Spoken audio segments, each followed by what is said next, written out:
mind putting the hatchet down? I was raised to believe in grace.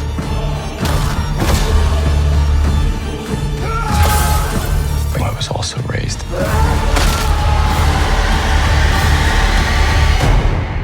to believe in retribution.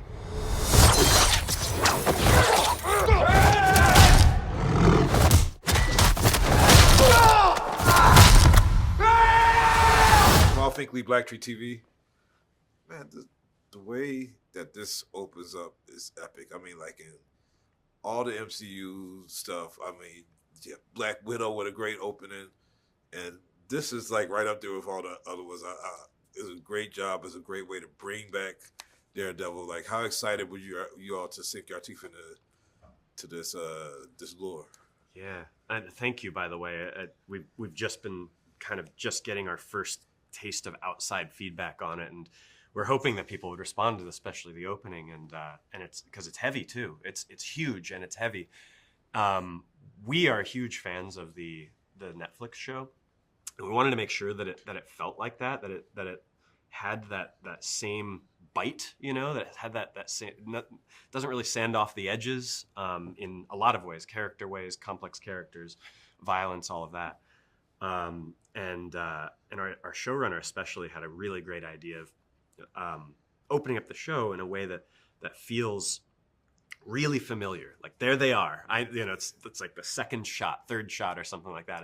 Is there they are, all together, happy, walking down the street. I know this, right? And you feel the warm and fuzzies. And it's because the show is called Born Again. It's taking you up to a great height because there's going to be a great fall. And it's going to hurt very badly, and it hurt us as well to even do it. But it feels incredible to play in the sandbox, you know? Yeah. I'm curious, when you're directing Murdoch and he's playing a visually impaired character, and we're all sighted. Is it takes that you have to retake, because like, okay, now you've given away that your sight? Is there stuff that's like, hey, let's do that again to be more, Mm-hmm. We're the receiver of so many gifts from that prior Netflix show, and one of many of those is Charlie Cox, obviously, who knows this stuff so, like, he's an encyclopedia. He has all this stuff figured out, and him and Vincent and everyone else, anytime it came to anything like this that was so specific to their character, they were not just polite to share, not only humble about it, but eager to do so. They loved the show, they loved the characters, and they were just so humble, and like us coming in and doing this season with them, and it never felt like it was like the truth. I mean, the truth is they have over 10 years of seniority on us on this. Yeah. I never felt it, and they were always but this question specifically, Charlie was like, he's on it. And it's an effort for him too. I mean, he's thinking about it all the time, and there's a lot of scenes where in rehearsal he would massage it. He would be like, hey, it should be actually over this way if this is how I would experience things and all of that. He's got it like the back of his hand. And now we have a document that we've written up, which is called How to Shoot Matt Murdock. Because it's strange, right? He's wearing a mask half the time. So how do you capture emotions? Luckily, he just gives it to you. It works perfectly. Or like, he can't make eye contact with his scene partner. So how do you make that feel right? How does it not feel like an odd eye line? Or how do you do a point of view shot? Spoiler, you don't. But there's a lot of little tricks. But Charlie is like right on us to make sure that we never feel like we're gonna stumble there. So I got kind of like the Jordan rules. I got the Murdoch rules. Yeah, exactly. Yeah.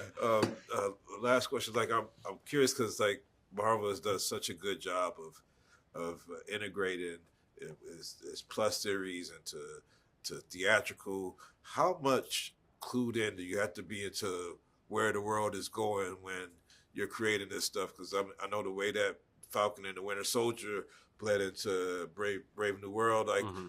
Like, how much information do you got that all the rest of the public don't have? That You'd be shocked at what we don't know.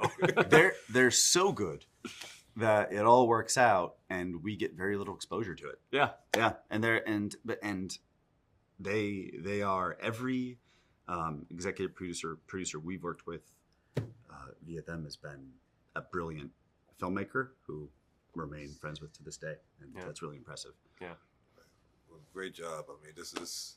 I'm secretly pulling for. I want to see Luke Cage come back also. Us too, man. But this was amazing. Like my jaw dropped, and I was bought in from the first scene. So keep it up. Great job. Congratulations.